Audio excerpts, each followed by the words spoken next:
ஓம் ஓம் நம சிவாயம்.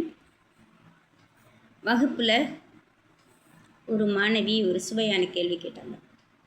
ஆட்சி வீட்டில் இருக்கிறது விட உச்சம்னா பலம்னு ஏன் சொல்கிறீங்க அப்படின்னு. இதற்கான விடை ஒரு கிரகம் உச்ச வீட்டில் இருந்தது அப்படின்னா அவர் நல்ல ஒரு கிரகஸ்தன்.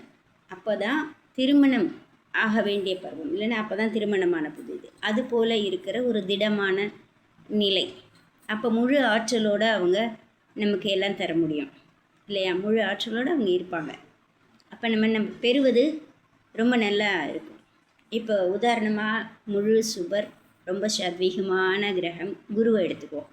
குரு தனுசில் ஆட்சி, மீனத்தில் ஆட்சி, கடகத்தில் உச்சம். இது நமக்கு நல்லா தெரியும்.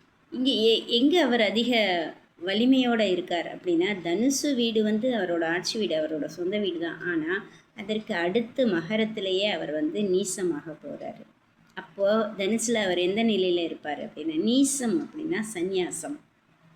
அப்போது இவர் சந்நியாசத்தை நோக்கி போகிற நிலையில் இருக்கார். ரொம்ப வயதானவராக சந்நியாசம் போவோம் அப்படிங்கிற நிலையில் இருக்கார். அடுத்த நிலை சந்நியாச நிலை.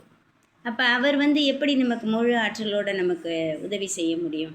அறிவுரைகள் வேணால் சொல்லலாம், அந்த மாதிரி தான். ஆனால் கடகத்தில் இருக்கிற குரு முழு ஆற்றலோடு இருப்பார் அப்படின்னு நம்ம எடுத்துக்கலாம். அப்போது உச்சம் கிரகஸ்த நிலைன்னு சொன்னோம், நீசம் சந்நியாச நிலைன்னு சொன்னோம். அப்போ நீசத்திலேருந்து உச்சத்தை நோக்கி கிரகங்கள் போய்கிட்டு இருந்தால் சந்நியாச நிலை அடுத்த பிறவி எடுத்துட்டாங்கன்னு வச்சுக்குவோம். பாலநிலை, யவ்வன நிலை, அதுக்கப்புறம் கிரகஸ்தராக வராங்க. கிரகஸ்தராக வந்ததுக்கப்புறம் உச்சத்துலேருந்து நீச்சத்தை நோக்கி கிரகங்கள் வந்ததுன்னா சம்சாரி, நல்ல குழந்தைகள்லாம் பெற்று அப்படி இருக்காங்க. அதற்கப்புறம் வானப்பிரஸ்தம், முன்பு அப்படி ஒரு நிலை இருந்தது. நம்ம பெரியவங்கள்லாம் நம்ம மகாபாரதத்திலே இதை பார்த்துருக்கோம். அவங்க பட்டாபிஷேகம் மகனுக்கு செய்து வைத்தவுடனே அவங்க கிளம்பி காட்டுக்கு போயிடுவாங்க அப்படின்னு. அதற்போல் வானப்பிரஸ்த நிலை, அது பேரன் பேத்திலாம் எடுத்து இனி போதும் அப்படின்னு சொல்லி அவங்களே கொஞ்சம் இயற்கையோடு இணைந்த வாழ்க்கையாக இந்த புற உலகிலிருந்து கொஞ்சம் கொஞ்சமாக அவங்க விடுபடுவதற்காக காட்டுக்கு போயிருக்கிறது. ஆனால் பிள்ளைகள் பார்க்கலாம், அவங்க அங்கே இருக்கிற கனிகளை உண்பாங்க. அது கொஞ்சம் துறவர வாழ்க்கை போல் இல்லாத ஒரு வாழ்க்கை அது.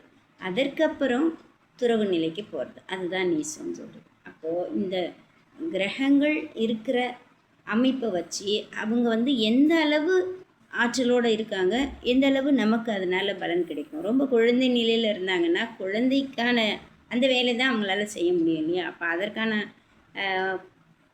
நம்ம பெற்றுக்கொள்வது அந்த நிலையில் தான் இருக்கும் அப்படிங்கிறத நம்ம புரிஞ்சுக்கலாம். ஓம் நம சிவாய.